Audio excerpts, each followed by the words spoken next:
Perempuan-perempuan Jawa berabad-abad lalu melaporkan hal yang sama. Suami mereka datang malam itu, tapi sesuatu tidak terasa benar. Dan mereka tidak bisa mengatakan apa yang sebenarnya terjadi. Bukan karena mereka tidak tahu, tapi karena tidak ada kata yang aman untuk mengatakannya. Makhluk itu disebut genderuwo. Dan ia tidak datang sebagai monster. Ia datang sebagai suami. Dalam masyarakat Jawa feodal, perempuan di dalam rumah tangga tidak punya otoritas.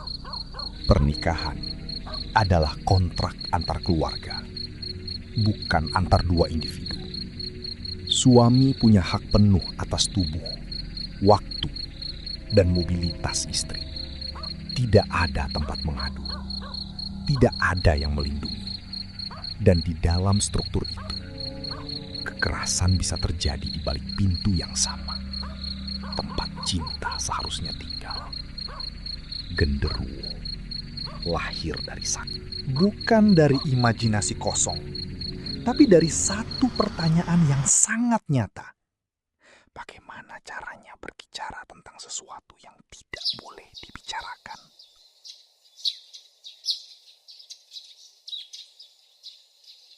Perhatikan sesuatu yang aneh.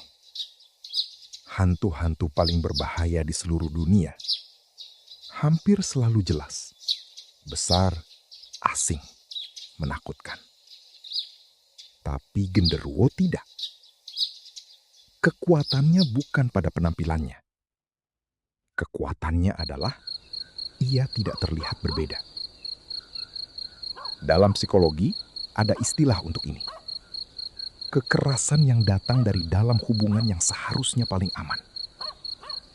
Dan salah satu efek paling merusak dari trauma itu adalah korban tidak bisa mempercayai persepsinya sendiri. Apakah ini benar terjadi? Apakah aku yang salah membaca? Apakah ini memang suamiku atau bukan? Genderuwo mengeksternalisasi kebingungan itu.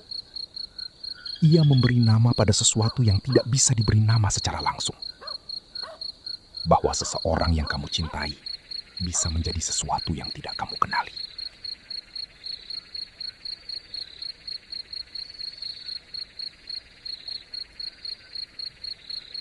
Carl Jung menyebutnya the shadow.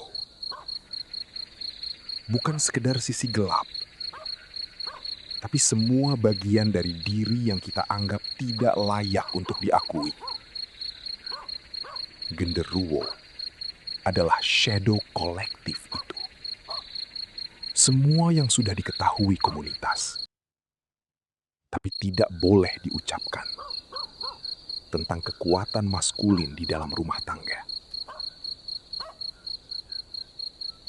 Dan ada satu detail dalam folklore yang terlalu spesifik untuk diabaikan. Genderuwo meninggalkan bau tubuh suami. Debu, keringat, sesuatu yang familiar. Ini bukan detail acak. Ini adalah deskripsi tepat dari apa yang dirasakan korban trauma. Familiaritas yang tidak bisa dibedakan dari ancaman. Cinta dan ketakutan yang datang dari sumber yang sama.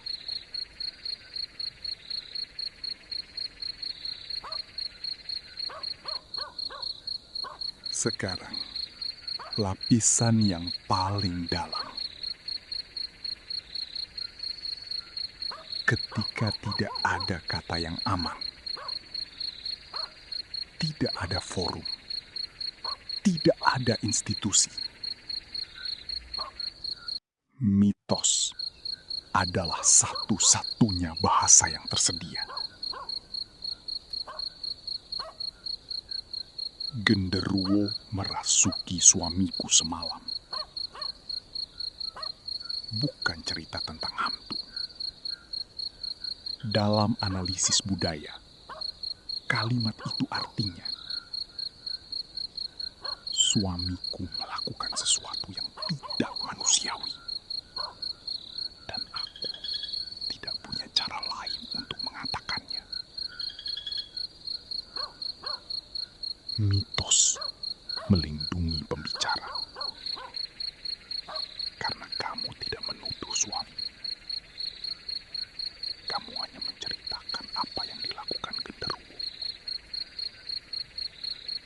Dan komunitas memahami. Karena mereka sudah mendengar cerita. Karena mereka sudah mendengar cerita yang sama dari perempuan-perempuan sebelumnya.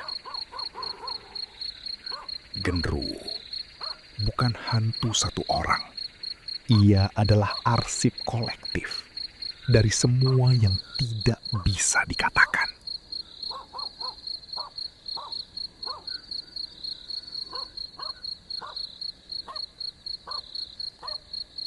Setiap hantu dalam folklore adalah cermin dari yang tidak berani dilihat suatu masyarakat secara langsung. Pocong, rasa bersalah yang tidak diselesaikan. Kuntilanak, duka yang tidak mendapat pengakuan. Genderuwo, kekerasan yang tidak punya bahasa resmi.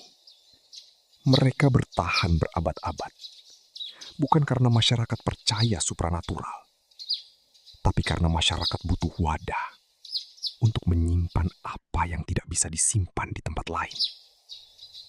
Lain kali kamu mendengar cerita tentang genderuwo, sebelum bertanya apakah itu nyata, tanya ini. Apa yang tidak bisa dikatakan oleh perempuan yang pertama kali bercerita?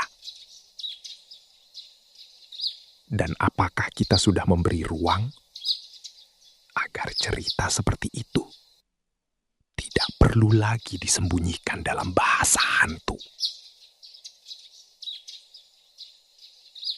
Kalau kamu siap untuk video berikutnya, namanya ada di layar sekarang.